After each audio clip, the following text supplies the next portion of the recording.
The waves crashed, a relentless assault against the small fishing boat.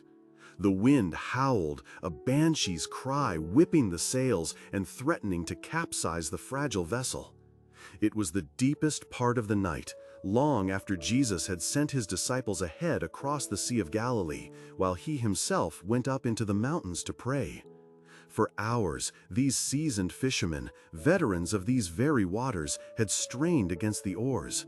Their muscles ached, their hands were raw, and their hearts were heavy with a growing dread.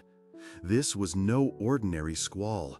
It was a furious storm, a tempest that seemed to defy their every effort, pushing them further and further from the shore, deeper into the relentless grip of the dark, churning sea. Fear, cold and insidious, began to creep into their weary bones. Then, through the driving rain and the turbulent spray, they saw something, a figure, walking on the water. In the dim, pre-dawn light, distorted by the storm's chaos, their minds could only grasp one terrifying possibility. It was a ghost. A collective cry of terror escaped their lips, chilling them more than the icy wind. They huddled together, convinced that their end was near.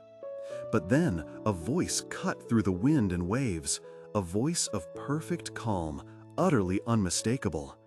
"Take courage. It is I. Do not be afraid." It was Jesus, their Lord, their Rabbi, their friend. The relief that washed over them must have been immense, an instant balm to their terror-stricken souls. But even in that moment of profound recognition, one among them, impulsive and bold, was stirred by an audacious thought: Peter. Peter, ever the first to speak, the first to leap, called out, his voice likely trembling with a mix of awe and unshakable faith. "Lord, if it is you," he cried, "command me to come to you on the water." Imagine the scene. The storm still raged, the waves still towered, the boat still bucked violently. Yet Peter, looking out at his master, dared to ask for the impossible. And Jesus, with a simple, powerful word, responded, "Come." Just come. No elaborate instructions, no conditions, no magical incantations. Just an invitation, rooted in an authority that defied the very laws of nature. And Peter, in that extraordinary moment, stepped out. One leg over the side of the boat, then the next. And then he did it. He walked on the water. Think about the sheer impossibility of that. Every instinct, every law of physics, every ounce of human experience screamed that he should sink, that the cold depths should swallow him whole. Yet, for a few incredible strides, Peter defied gravity and traversed the churning surface of the Sea of Galilee. His eyes, fixed firmly on Jesus, were his anchor, his faith the only thing holding him above the destructive power of the storm. It was a testament to what is possible when our gaze is singularly focused on the one who commands the wind and the waves. But then, his gaze shifted. The Bible tells us he saw the wind. He didn't just feel it or hear it, he saw it. He saw the enormity of the waves, the sheer force of the gale, the terrifying reality of the situation he was in. His focus, once laser-sharp on Christ, splintered. He became aware of the overwhelming circumstances around him, the very things Jesus had just shown him he could overcome. The roaring wind, the towering waves, the relentless spray, all of it suddenly seemed much more real, much more powerful than the miracle he was experiencing.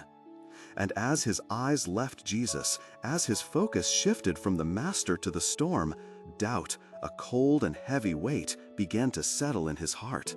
The impossible, which had just been made possible, suddenly felt impossible again. His faith wavered, and just as suddenly as he had begun to walk, he began to sink. The water, which had been solid ground beneath his feet, now rushed up to engulf him. A cry, desperate and urgent, tore from his throat. "Lord, save me!" And here, in this moment of Peter's utter vulnerability, we see the profound, unwavering nature of Jesus' grace. There was no hesitation, no delay, no "I told you so." The scripture says, immediately Jesus stretched out his hand and caught him. Immediately. Even as Peter was sinking, even as his faith faltered, Jesus was there, his hand outstretched, ready to rescue. As he pulled Peter up from the chilling water, Jesus gently but surely addressed the core of the problem. "You of little faith," he said, "why did you doubt?" It wasn't a condemnation, but a tender, probing question, an invitation to reflection. Together, wet and windswept, they climbed back into the boat. And as soon as they were in, the wind ceased. A profound stillness settled over the water, replacing the furious tempest. The disciples, who had witnessed this entire astonishing sequence, were utterly amazed. They knelt and worshipped him, declaring, "Truly, you are the Son of God." This story of Peter walking on water is so much more than a miraculous historical event. It's a profound parable for our own lives, a constant encouragement for every believer. We all have moments or seasons when Jesus calls us to step out onto the water, to trust him in an impossible situation, to take a leap of faith, to pursue a dream that seems beyond our reach. And like Peter, we may take those first confident steps, buoyed by our faith and our eyes fixed on Christ. But then the storms of life begin to rage around us. The demands of work, the pressures of family, financial anxieties, health struggles, relationship difficulties. These are the winds and waves that threaten to overwhelm us. And just like Peter, we can become distracted. We take our eyes off Christ and begin to focus on the magnitude of our circumstances, the intensity of the storm.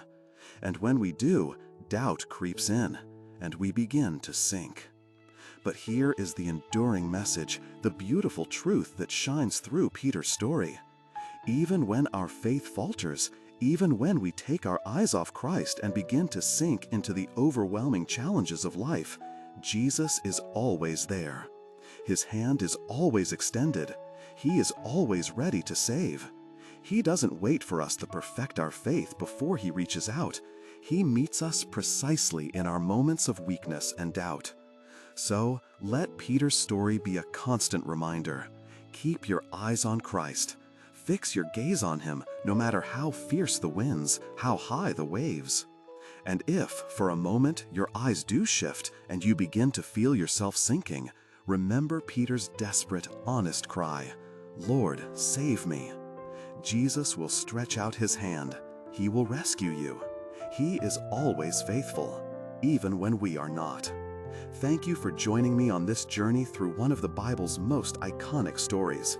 If this reflection resonated with you, or if Peter's experience mirrored something in your own life, I invite you to share your thoughts in the comments below. And if you'd like to explore more stories of faith and encouragement, please consider subscribing or following for future episodes. Until next time, may you keep your eyes fixed on him.